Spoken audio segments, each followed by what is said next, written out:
Ô, senhora, a gente tá fazendo um quadro aqui que é uma história de sucesso. Por exemplo, eu estava lendo aqui, hoje você é dono da Bodytech, a academia mais famosa do Brasil, onde passam as grandes beldades, as grandes celebridades. Quando um artista vem de fora aqui, ele vai lá pra Bodytech. Inclusive o Chris Martin do Coldplay tá malhando na Bodytech em São Paulo, cara. E tinha um cara lá, você soube que tinha um cara lá malhando, meu irmão, ele deu um convite pro cara, mano. Não, ele deu pra vários professores, não deu pra um só, não. Ele deu pra um cliente que estava lá. Mas não, e mais do que isso, ele chegou, entrou na recepção da Bodytech lá, eu queria dar uma malhada aqui, não reconheceram ele pagou um day pass, entrou e foi malhar. Cara, putz. Entrou e foi mais. Ninguém faz sucesso de graça, né? Verdade, esse cara, realmente, não é à toa que hoje é a maior banda do mundo, hoje é o Coldplay. Foi assim a parada, ele chegou lá, ninguém reconheceu.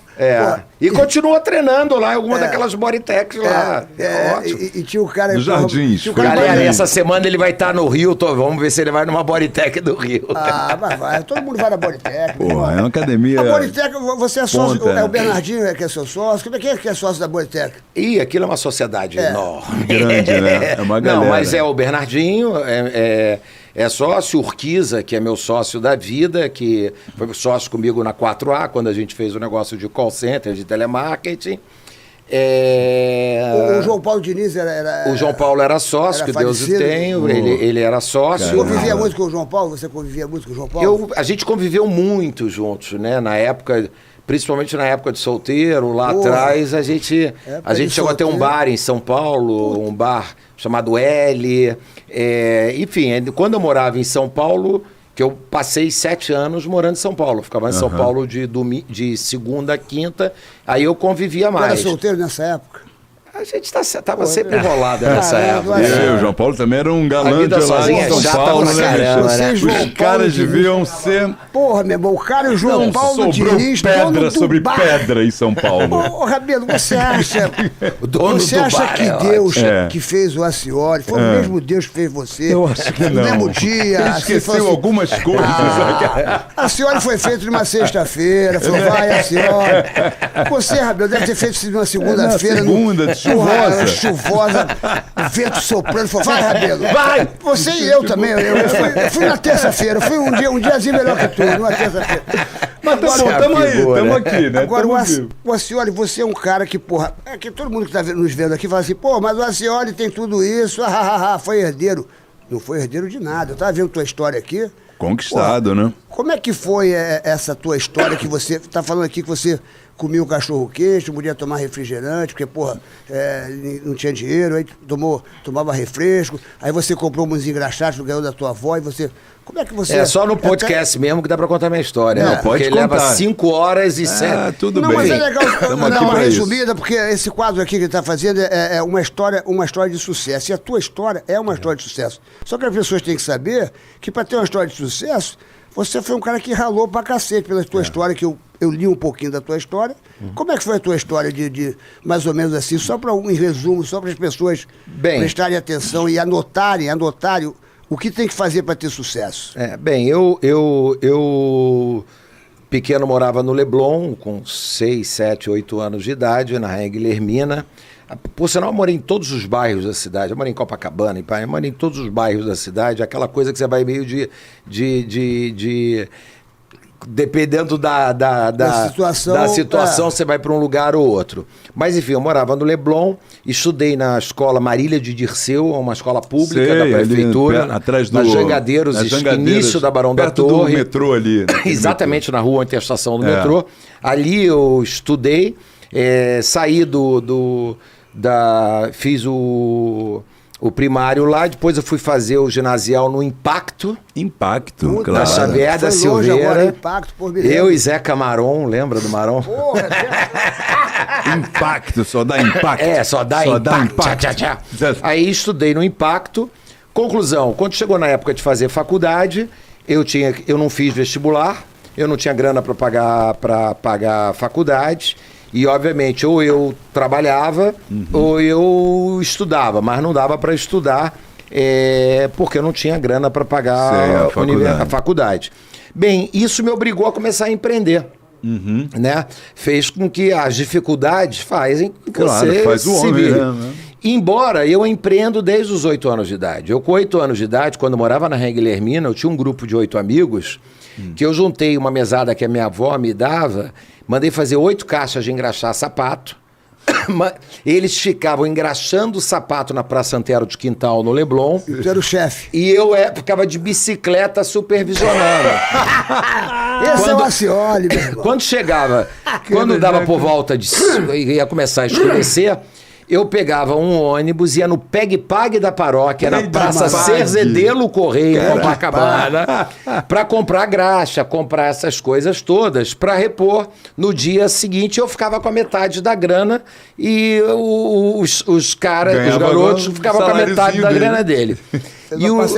E o legal era o seguinte, que essa mesma galera, na Dias Ferreira tinha o La Mole, tem hoje, até hoje. Mas tinha na época, o La Mole era o Casa Tua, né? Era uma loucura. É verdade. Eu pegava essa galera, sujava eles de graxa, eles iam à noite ficar pegando esmola.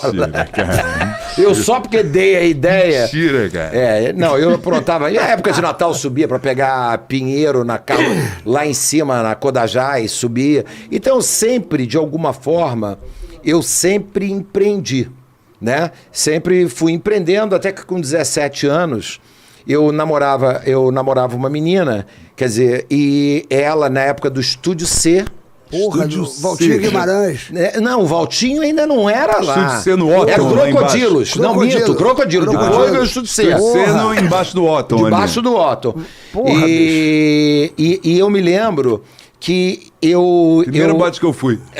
A minha também. Não, a minha primeira que eu fui foi New York City Discotheque. New York City, do lado do Ricardo Lamonier. Puta, mano. Né? Era maravilhoso. Porra. Bem, aí, conclusão. Eu conheci uma menina e chegou um sábado ou um domingo.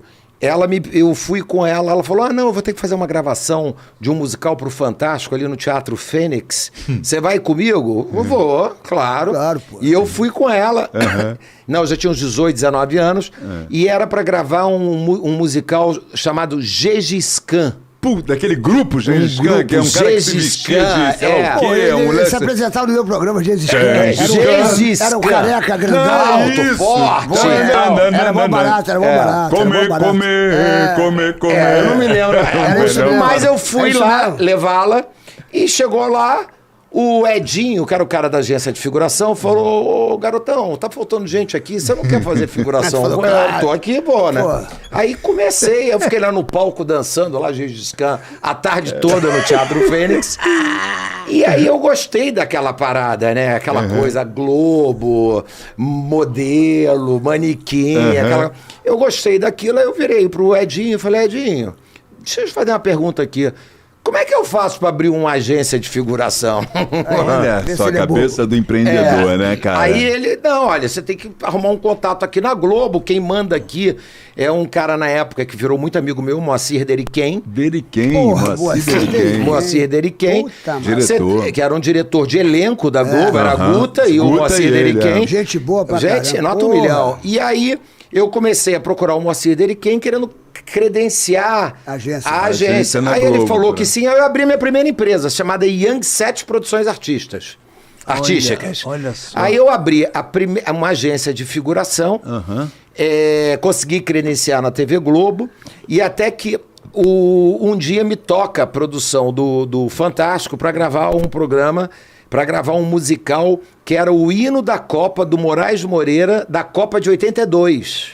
Caramba! Em 81, isso, cara, eu tô velho pra caramba. Foi quando eu comecei minha carreira, em 81. E aí entrei no mundo, abri uma agência de figuração, comecei a fazer figuração, fornecer figuração pra TV Globo. 4, 5 anos depois, eu fazia todas as novelas, todas, literalmente todas, das 6, das 7, das 8, que não era na época, não era 9, 6, 7, era 8.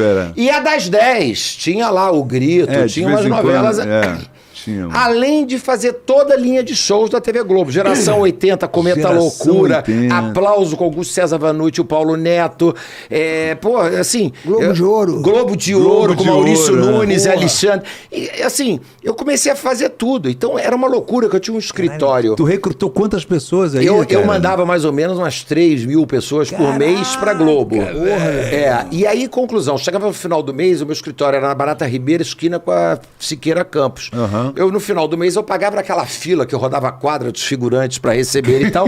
Mas o que aconteceu? Chegou um dia que eu falei assim, cara, eu faço as 4 novelas, faço todos os programas da linha de show da Globo. Eu dominava, conhecia todo mundo. Quer dizer, praticamente tinha uma relação boa. Eu sempre tive uma facilidade muito grande em relacionamentos. Sempre foi meu forte. Você foi muito simpático. E tem uma coisa que é o seguinte, eu sempre fui uma pessoa muito transparente. Então, assim, as minhas dificuldades eu socializo, as minhas vitórias eu socializo. Então, conclusão, você acaba gerando um bando de parceiros na sua vida. De cúmplices, pessoas que querem ver você se dar bem, querem participar de alguma forma do teu sucesso e que dividem com você a angústia do insucesso, a coisa toda. Porque então, você dividiu com eles, você eu abriu, dividia. isso é muito legal. Então, conclusão, chegou um momento que eu parei para pensar, eu tinha uns 21, 22 anos, eu falei assim, meu Deus do céu, caramba, eu faço todas as novelas da Globo, todos os programas de linha de show da Globo. E, cara, eu não consegui comprar um carro à vista. Eu tive que comprar no consórcio da Sateplan. Pagava lá as mensalidades da Sateplan. Até ser sorteado. E aí eu cheguei, cara, não é isso que eu quero para mim. E eu quero buscar voos mais amplos.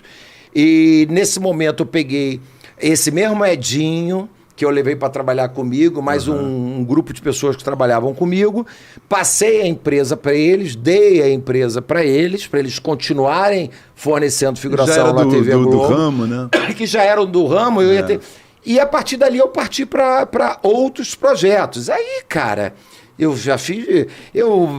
fiz um classificado chamado Bom Negócio na Vejinha, na época do lançaram. Carro, não era isso? Esse foi o Alto Negócio. Primeiro eu comecei com Bom Negócio.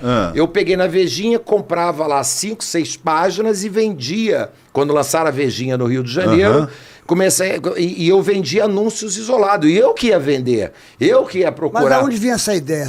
Alguém te dava essa ideia? Alguém te dava uma orientação? Ou você, cara, eu sinceramente, eu acho que nada se cria, tudo se copia. Eu, de alguma forma, via eu sempre bisbilhotei muito as coisas, né? E obviamente eu tinha minhas limitações. Eu não me formei em nada, nunca fui formado em absolutamente nada, não fiz vestibular no faculdade, então eu tinha minhas limitações de conhecimento, óbvio, evidente, mas eu tinha um grande dom, e tenho, eu sou um cara muito criativo, eu sempre fui um cara muito criativo, eu sempre fui um cara muito, muito disruptivo, eu sempre fui um cara muito cheio de tesão, ou seja, o empreendedor faz por paixão. Por paixão, com certeza. Tá certo? Você pega o produtor... É uma coisa que está dentro de você. Você pega o produtor, o grande sonho que eu sempre tive na minha vida, que eu tenho na minha vida e um dia vou fazer... é produzir filmes.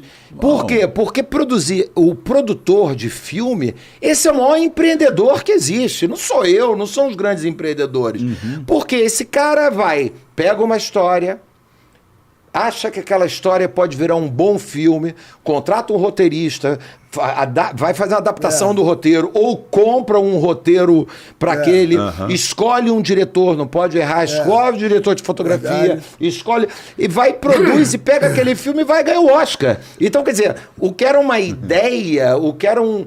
Ele conseguiu... Realizou, ele conseguiu ver aquele filme, vislumbrar aquele filme...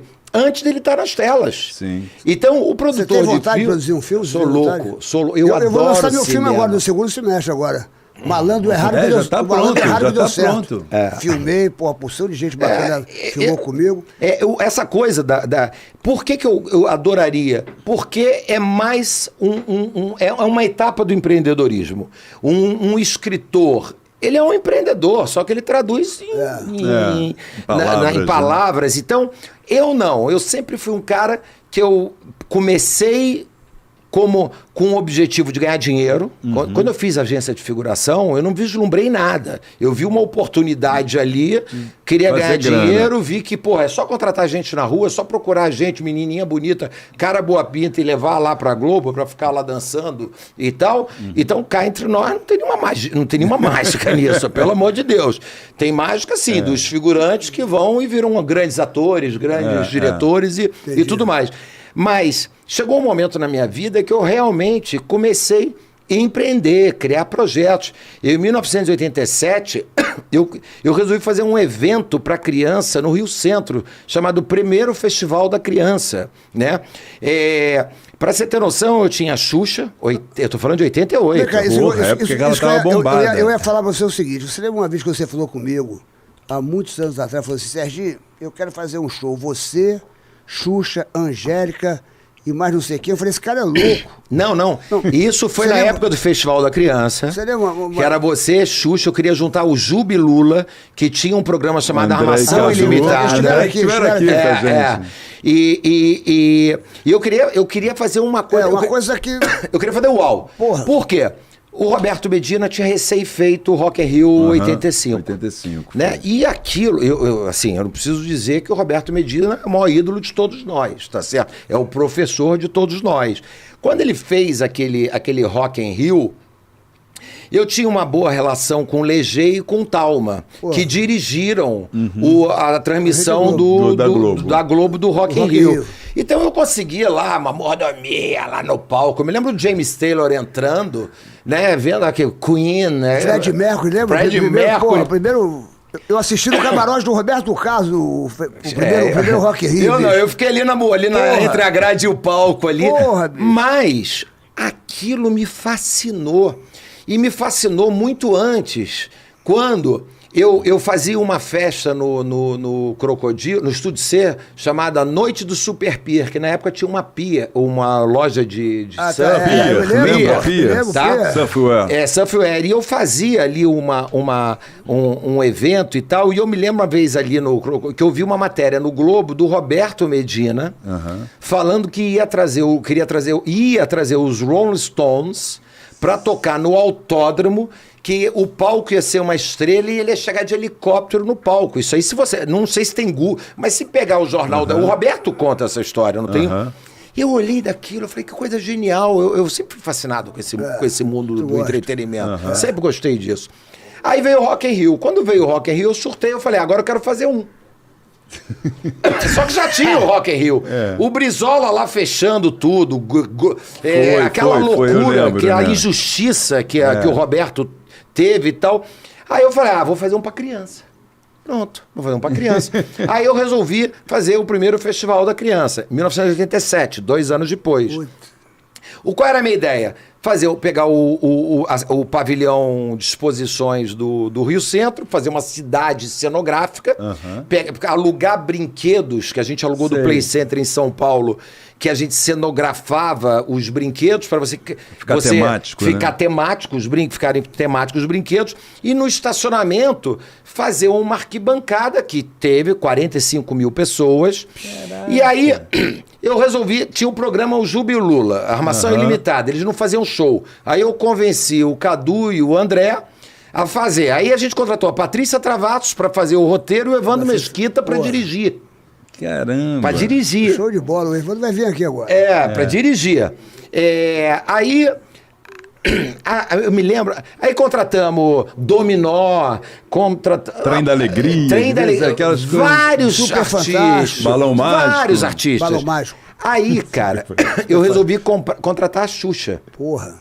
Isso foi espetacular. Isso foi um gol de e eu bicicleta. precisava da Xuxa. De qualquer maneira. Sim. Naquela época, Xuxa e Lari, era uma loucura.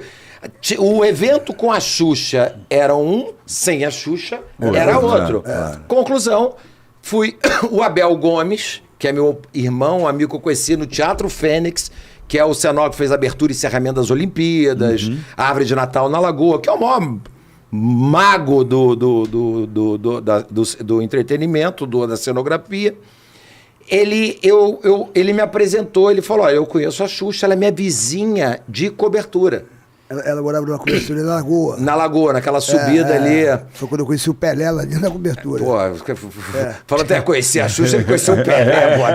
Peraí, eu falando mesmo. A Xuxa ele já conhecia. Eu fui na casa da Xuxa, quando eu entrei na sala, tava o Pelé. Eu falei, fala, irmão, pô, meu pneu furou, dá força aí. E a Xuxa morava vizinha do Abel na cobertura. Aí eu falei, você tem que me apresentar, Aí o Abel marcou um dia com a Marlene Matos na Saturnino Brito, Casa 50 ali. Sim, era a produção da Xuxa. A produção da Xuxa. E era complicado levar a Xuxa, né? Não, ouça. Nessa Você vê época, como então... é que eu sempre fui, porque o empreendedor, ele tem que assumir riscos. Claro que você procura quantificar os riscos, você procura planejar, Sim. é um risco planejado, mas risco. Porque se você não tiver risco... Não adianta, né? Não é nenhum bom negócio sem risco. Aí fui eu, o Abel e a Sheila Rosa, que é a mulher do Abel, conversar com a Marlene Matos. Chegou lá na Marlene, eu mostro o projeto todo, vamos fazer isso, cidade... A Marlene olhou e falou assim, muito legal o projeto. Você tem certeza? Você vai conseguir fazer isso que você está falando? Claro, Marlene, óbvio! Então é o seguinte, você quer que eu acredite em você que você vai fazer isso aí?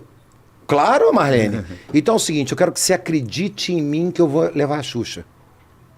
Eu não vou ter um papel assinado com você. Pode falar que vai ter a Xuxa, pode vender que vai ter a Xuxa, mas quando você começar a construir essa cidade, eu vou lá. Se for realmente isso que você está me falando que você vai fazer, a Xuxa se apresenta.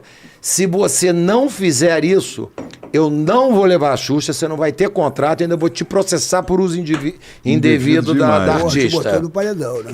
Caraca. Como eu tinha falado que ela tinha que acreditar em mim, como é que eu falo que eu não acredito nela? Caraca. Tá fechado, Marlene. Tá fechado. Eu tinha um sócio na época, Gabriel Pazos, e ele nunca soube disso. Veio saber disso depois que eu... Mas nunca soube disso, porque ninguém assumiria aquele... Bigode, você chegou pra ele e falou o quê? Tá fechado. Não, tá fechado. Eu que fazia a produção toda. Então, tá fechado. Conclusão. A Xuxa fez a abertura do evento. E quando acabou, eu me lembro dela até hoje, uma gata, né? 27 anos.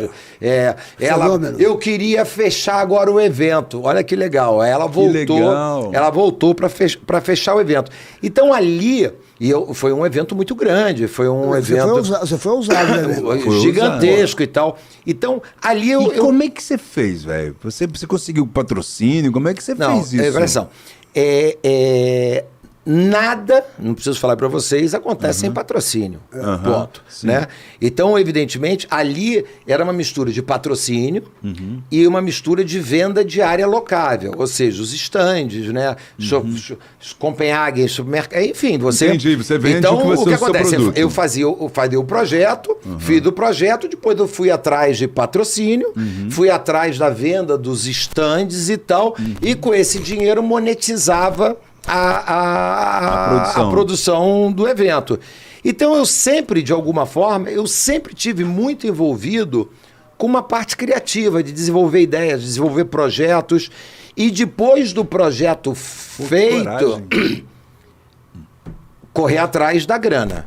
Porque, mas eu aprendi uma coisa na minha vida, cara. Por trás de todo uma grande ideia, um grande projeto, nunca vai faltar dinheiro. Se for bom realmente, nunca vai faltar alguém dinheiro. vai comprar a sua ideia. Isso é bom você falar bem alto, porque muita gente está nos vendo agora. E como a gente está fazendo esse quadro agora, uma história de sucesso, aí, você está vendo aqui, falando do Alexandre Scioli, que é um dos maiores empresários do Brasil, está te dando uma dica aí. Como é que é a dica? Acreditar, né? Eu acho que você, se tem uma boa ideia, tem um grande projeto, faz um planejamento perfeito. Não é que nem entrar que nem um louco, sair fazendo, seja o que... Não, faz um planejamento perfeito. De maneira que você entenda que o projeto... vou vender um patrocínio, mas vem cá, 1 milhão é muito ou é pouco? Não, é compatível. Então, você entender a dinâmica de receita que você vai ter com aquele projeto. Aí vale qualquer projeto, é um restaurante, é uma indústria, vale qualquer projeto. Acreditar no projeto, né, bicho? Acho que a primeira coisa que você tem que fazer é você ter convicção, acreditar que aquele é um... Senão você nem começa, né? Porque... né? Então, assim, eu sempre fui muito assim, você falou do autonegócio. Eu resolvi fazer um jornal de classificados de automóveis. Sim. Por que isso? Porque na época eu queria trocar o meu carro da Sateplan por um carro novo. Uhum. E aí, para comprar um carro usado, eu tinha que comprar o Globo, eu tinha que comprar o Jornal do Brasil, eu tinha que comprar a Última Hora, que na época era forte. Então você tinha que comprar 3 jornais... Pra sair procurando naqueles... Pra ficar olhando o cara. O carro que estava no Jornal do Brasil não estava no Globo. Que não tava... Aí tu teve a ideia de falar, porra... Aí, e outra coisa... Como é que o cara é, meu irmão? E o jornal... Você esperava a quarta, que era o dia que todo mundo anunciava. Quarta-feira. E sábado. É verdade. Era quarta e sábado. Exatamente. Então você tinha que botar anúncio 2 vezes, pagar 2 vezes, tinha que ligar lá pro 534 4333 do Globo, do Jornal do Brasil, para botar o anúncio, pagava o anúncio.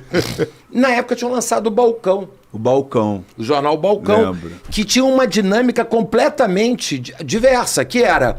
O anunciante anunciava de graça. Aquele que queria comprar alguma coisa ia lá e comprava o jornal. Exatamente. O Globo não era. O Globo, o cara comprava o noticiário, jogava o classificado fora. Exatamente. Só quem quisesse comprar alguma coisa pegava o classificado. Aí eu falei, vou lançar um jornal de classificados, como o Balcão. Só que o cara bota os anúncios de graça. E quem quiser comprar o jornal, quem quiser comprar um carro, vai comprar o Globo, vai comprar o Jornal do Brasil, mas vai comprar o autonegócio, porque só tem classificado de automóveis. Cara, é uma área. Aí, para eu começar o jornal, eu falava assim, caramba, mas como é que eu... Quem nasceu primeiro, o ovo ou a galinha, né? Como é que eu faço para arrumar anúncio? Foi fácil.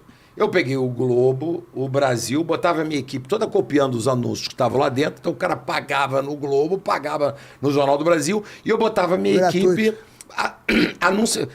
colando. De graça, mais uma... Que era de graça. Porra. E assim o jornal foi indo, Claro. eu lancei o jornal Ideia, saía cara. todas as quartas e sábados, com os jornais. Na época, o mercado de automóveis bombava, tinha uma empresa que chamada Cadillac, que é do Marco Antônio, era do Marco Antônio, anunciava tudo.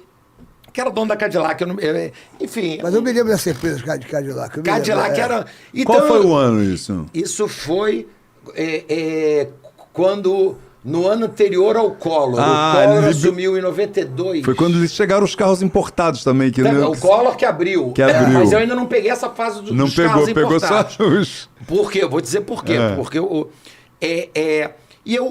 que ia vender os anúncios, eu que fazia a área comercial, eu que ia na Cadillac, 91. Porque o Collor acho que foi 92. Eu estava na Globo e eu ia subir a rampa do Planalto. Não, o Collor foi em 90. E eu peguei labirintite e não subi, por isso eu estou me lembrando. Foi em 91. 91. Collor foi 90 e 91. Tudo bem. 91. Conclusão, eu fiz o jornal, começou a ir bem o jornal, Collor vira presidente da República e confisca o dinheiro de todo mundo. Deixa R$50 no banco de cada um. O que aconteceu com o mercado? Acabou o mercado. Acabou. Ninguém tinha dinheiro para comprar carro. Nada, Os caras não anunciavam. Quem anunciava parou. Conclusão, eu fechei o jornal. Foi um desastre. Foi um desastre. Fechei o jornal. Foi um total desastre o jornal. Eu tinha... E tu votou nele, né? Todo mundo votou nele. Todo mundo votou nele. Todo mundo acreditava que queria mudança, um cara jovem, né? Todo mundo achava que ia Todo mundo votou nele, pô. Conclusão, e eu tinha... A editora chamava Editora 4A. Por que 4A? Porque ia ser era a razão social da empresa, porque o meu nome é Alexandre Ascioli Rocha, tinha 4 A's, aí eu botei 4A. 4 A's na... Alexandre Ascioli Rocha, tem 4 A's no meu nome, né? Aí, conclusão, fechou. Eu tinha a editora ficava na rua Paula Fracinetti, no Estácio, lá no Rio Comprido, uma casa, que eu tinha fotolito, eu tinha tudo ali. E para montar a editora, eu tive que montar uma central de telefone, que tinham 6 linhas telefônicas. Agora que tu vai ver o pulo do gato. Que eu tinha que ter 6 linhas telefônicas, porque as pessoas ligavam para o autonegócio para botar o anúncio de graça. Anúncio, sim. Aí eu tinha lá 12 meninas, 6 em cada turno, para poder vender os anúncios. O famoso call center. Não, call center eu inventei. Na época era telemarketing. Telemarketing. Na época era telemarketing. E essa época era caro pra cacete uma linha telefônica, não era? $4.000. Aí, ouça. Aí, a casa fechada, a Light cortou a luz.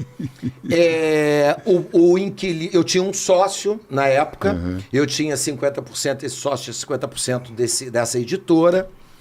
O sócio apavorou, que o pai do sócio tinha grana, o pai do sócio tinha bancado parte da nossa editora do jornal. Quando veio aquilo e tal, a gente ficou devendo ao Jornal dos Esportes, que era o Sérgio Veloso, o presidente. Sérgio Veloso. Jornal dos Esportes, aquele rosa, né? Aquele rosa, ele que rodava o jornal. A gente ficou devendo a todo mundo. Aí fechou, cortou luz, cortou tudo. Eu não tinha o que fazer, ou seja, a única coisa que eu sabia fazer, que eu tinha certeza que eu tinha que fazer, é transformar do limão uma limonada. Ou seja, eu tinha aquela casa, sei que tinha o aluguel estava vencido, tinha a dívida, tinha 6 linhas telefônicas. Conclusão, um amigo, Luiz Antônio Feio, que era diretor de circulação do Jornal do Brasil, que me dava uma ajuda na coisa de venda para capatazia de jornalistas, de banca de jornal, essa coisa toda. Uma vez eu triste, eu mal, a minha avó tinha acabado de falecer, era tempestade perfeita. Tempestade perfeita. E nessa época eu vivia do cartão. A minha avó era aposentada pela Caixa Econômica Federal. E ela recebia no Banco do Brasil, todo dia 5, não sei se é 5 ou 1, mas enfim, ela recebia os proventos dela, a pensão dela, a aposentadoria dela. E como ela já era muito idosa, eu ia sempre com ela ali no Banco do Brasil, eu botava o cartão, digitava a senha dela e sacava o dinheiro. Quando ela faleceu, e ela que sustentava a minha mãe, ela que sustentava a família toda. O Collor veio fechou o jornal e ela faleceu. Tempestade perfeita. Aí zerou. Aí, cara, até que chegou um dia 5, cara, peraí, será que a Caixa Econômica descobriu que ela morreu?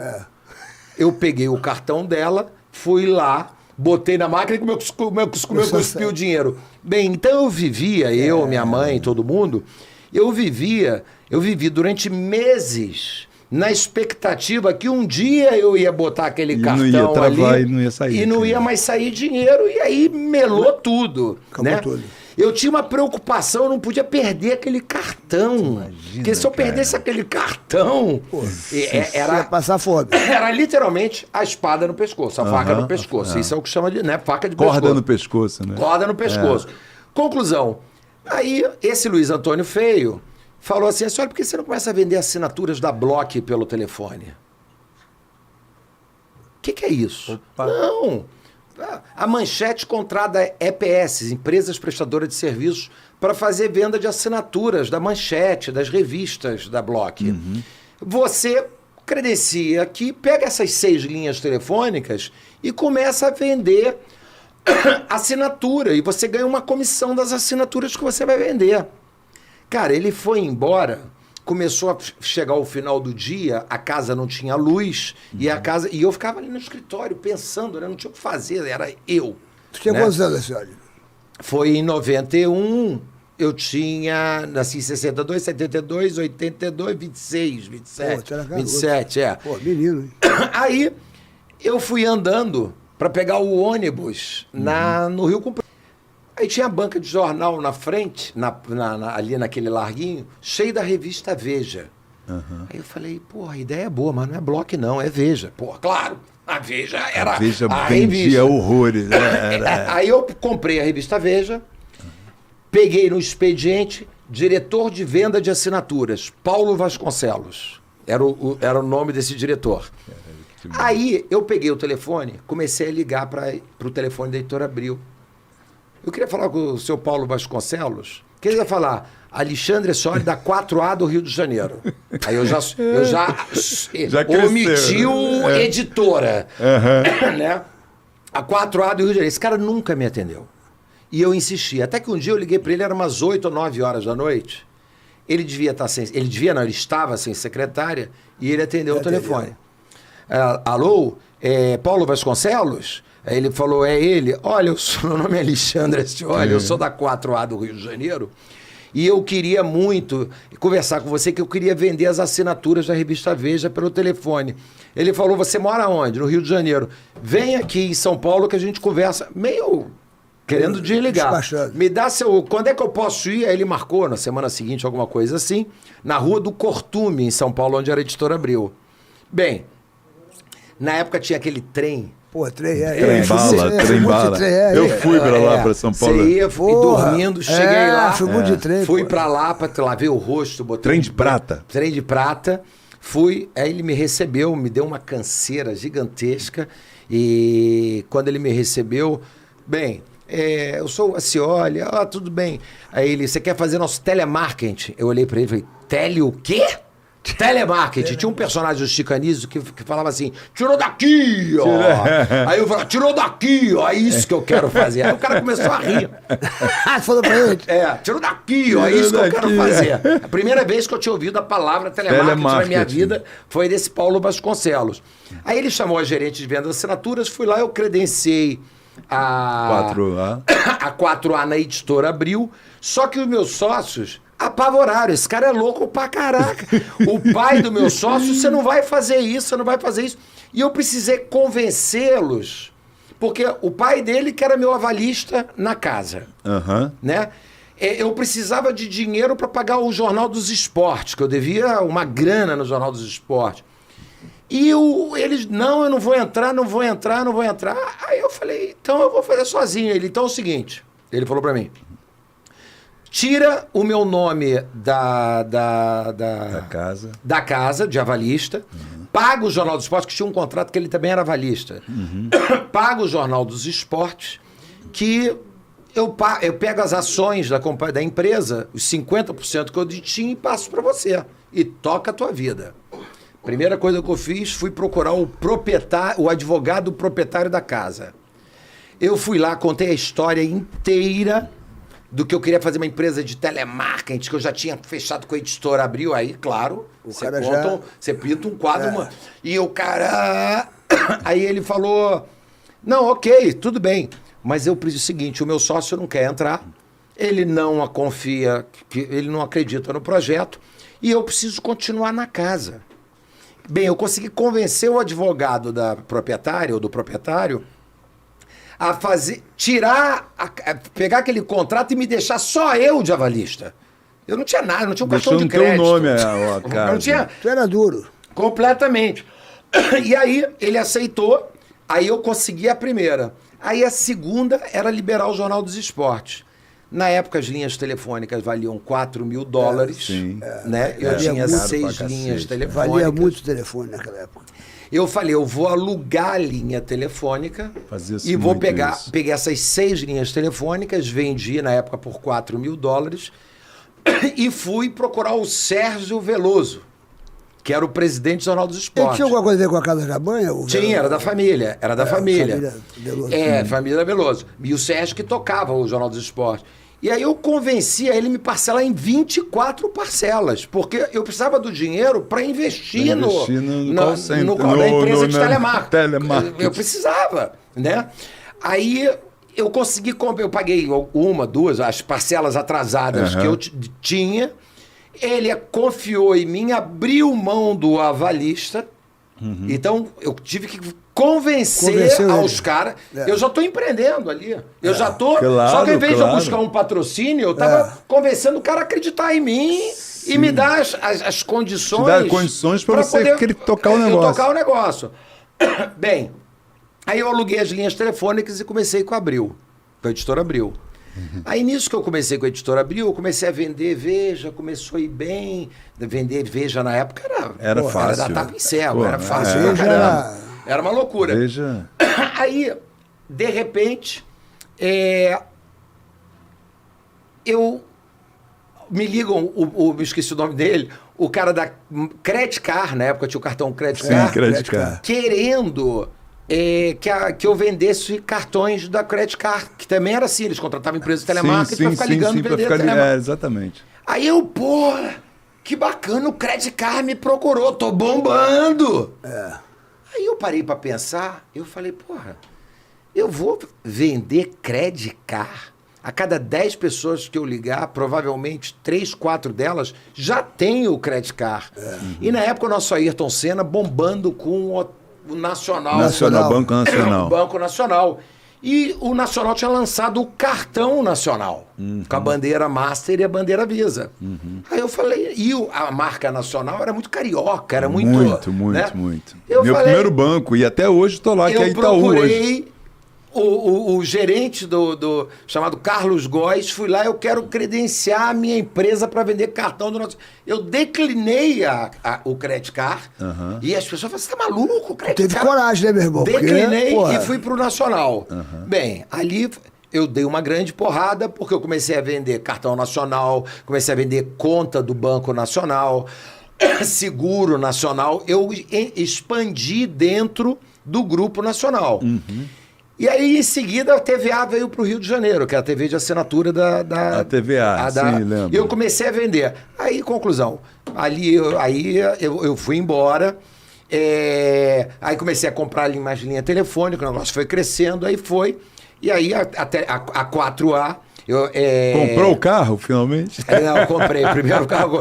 Não, e aí eu fui pro Rio Sul, comecei... Não, a inauguração da 4A no Rio Sul foi uma coisa...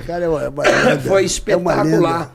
Porque é o seguinte, eu precisava mostrar, eu já estava na Paula Francinetti, e eu precisava, de qualquer maneira, conseguir mais linhas telefônicas. E eu consegui, na Telerge, comprar diretamente na Telerge 20 ou 30 linhas telefônicas, que na época você comprava ações da Telebrás e dava direito à linha. Só que não tinha cabo na rua para poder chegar ao telefone, né? Aí eu perguntei, Telerge, aonde você consegue instalar essas linhas? Aí me falaram que só no Leme e Botafogo. A Torre do Rio Sul era micada lá atrás. Era micada, ninguém... Aí eu consegui alugar na Torre do Rio Sul uma sala, instalei as linhas. Aí eu resolvi fazer uma inauguração da 4A. Aí um amigo meu, Tomás Naves, que é diretor... Da Record, pô. Da Record. Comercial, gente finíssima. Um amigão meu da vida. Meu vizinho, pô. Amigão meu da vida. O Tomás fala assim, a Cioli, ele estava na Mesbla lá na época, a Cioli, você tem que falar que a 4A é a maior empresa de telemarketing da América Latina. Pô, te deu aí eu falei assim, você tá maluco? Eu não sou. Como é que você não sabe? Alguém sabe? Não, fala que é e foda-se.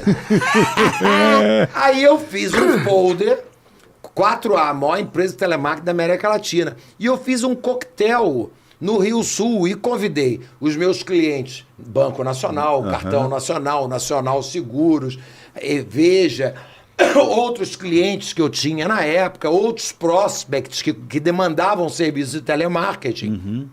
Era quase tudo, né? Era tudo. Quase tudo.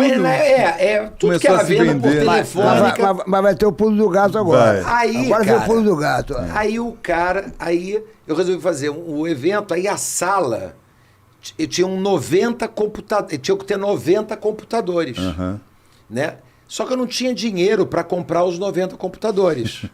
Na época era computador montado, você tinha que montar os computadores. O que eu fiz? Eu comprei as 60 boxes, as caixas do computador, sem HD, sem placa, sem nada dentro. Só o case. Comprei 60 monitores da Philips. Um amigo meu, Henrique Morizzi, que jogava vôlei comigo na praia, trabalhava com isso, conseguiu parcelar esse negócio. Eu botei os 60 computadores.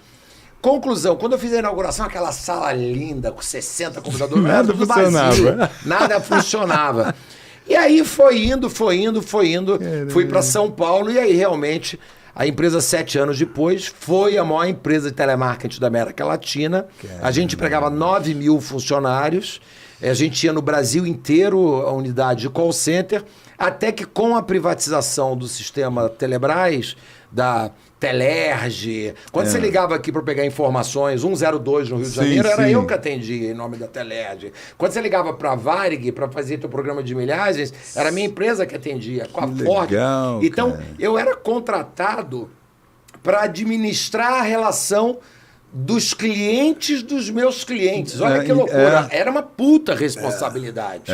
Né? Eu estava nesse canal de comunicação entre empresas e consumidores. E o nosso negócio explodiu nessa época. Aí vieram várias empresas de telemarketing e tal. Aí com a privatização das teles, a primeira coisa que eu fiz, eu e meus sócios, Urquiza, que estava comigo desde a época, que hoje é o presidente da Bodytech, ele e é meu sócio na Bodytech, quando a gente descobriu que a MSAI comprou a Embratel, que fulano, a Telefônica comprou a Telesp, e quando a gente descobriu os novos donos das teles, a gente pegou um avião e foi para Madrid, foi para todos os lugares entender o que os novos donos das teles no Brasil, como é que eles se relacionavam com o negócio call center. Aí o cara foi...